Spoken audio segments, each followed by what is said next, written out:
Hello friends, Paris Olympic 2024 में भारत की मनु भाकर ने ओलंपिक में जो 10 मीटर एयर राइफल स्पर्धा होती है उसमें ब्रॉन्ज मेडल जीता है।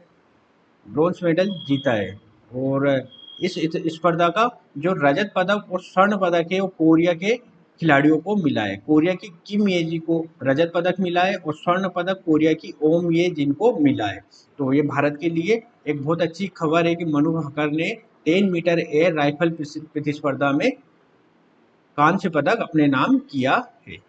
तो थोड़ा मनु भाकर के बारे में जानेंगे। मनु भाकर ने ओलंपिक की एयर पिस्टल प्रतिस्पर्धा में भारत का प्रतिनिधित्व कर चुकी है। 2018 के ISSF वर्ल्ड कप में उन्होंने भारत के लिए 2 स्वर्ण पदक जीते थे।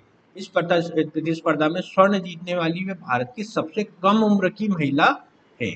मनु ने महज 16 साल की उम्र में 2018 में राष्ट्रमंडल खेलों के एयर पिस्टल स्पर्धा में 2 स्वर्ण पदक जीते। 2020 में उन्हें प्रतिष्ठित अर्जुन पुरस्कार से भी सम्मानित किया जा चुका है।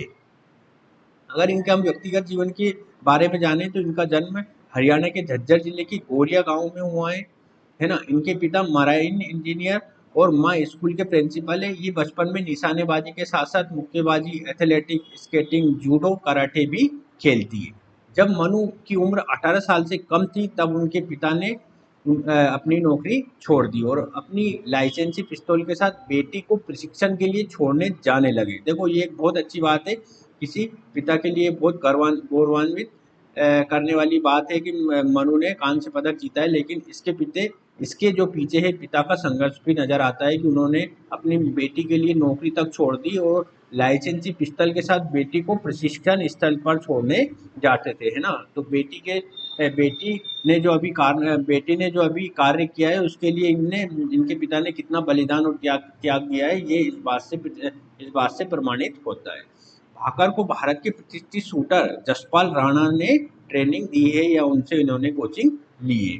तो मनु भाकर के बारे में ये विशेष बातें थी। मनु भाकर जब 2021 में टोक्यो ओलंपिक में उन्होंने इस प्रतिस्पर्धा में भाग लिया था, लेकिन उनकी पिस्तौल खराब हो गई थी।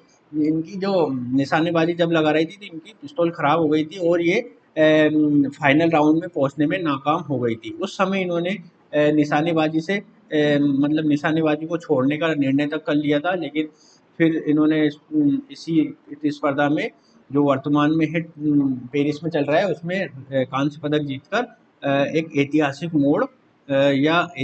मोड़ अपने जीवन का ला दिया है। तो ये पूरे भारत के लिए गर्व की बात है। हम अब देखेंगे कि ओलंपिक इतिहास में जो भारतीय निशानेबाजों ने अभी तक क्या-क्या हासिल किया है। तो अगर देखें तो राज्यवर्धन सिंह राठौर ने पुरुष डबल ट्रैप में रजत पदक जीता था एथेंस 2004 में। सबसे पहले मतलब राज्यवर्धन सिंह राठौर ने निशानेबाजी में अपने पदक जीते थे, है ना, निशानेबाजी में, ठीक है। उसके बाद अभिनव बिंद्रा ने पुरुषों की 10 मीटर एयर राइफल में स्वर्ण पदक जीता था बीजिंग 2008 में। ये सबसे महत्वपूर्ण बात है कि ओलंपिक इतिहास में पहली बार किसी ने स्वर्ण पदक जीता था, अभिनव बिंद्रा ने 2008 में। अभी तक कोई इसमें स्वर्ण पदक नहीं जीत पाया। फिर आगे लंदन ओलंपिक 2012 में गगन नारंग पुरुषों की 10 मीटर एयर राइफल में कांस्य पदक जीतते हैं। विजय कुमार पुरुष 25 मीटर रैपिड फायर में रजत पदक जीतते हैं, ये भी लंदन में जीतते हैं। उसके बाद ये देखो 5वें नंबर की खिलाड़ी बन जाती है मनु भाकर, जिन्होंने ओलंपिक निशानेबाजी में भारतीय इतिहास को रचा है। वो पहली महिला है ना, पहली महिला है जिन्होंने निशानेबाजी में कोई सा पदक जीता है ना। तो ये बहुत सारे एग्जाम के लिए प्रश्न बन सकता है कि मनु भाकर कौन से खेल से संबंधित है और इनकी इवेंट कौन सी थी, कौन सा पदक जीता, कौन से ओलंपिक में जीता, है ना। तो ये एक बहुत तरह से ऐतिहासिक बात है सभी के लिए, है ना।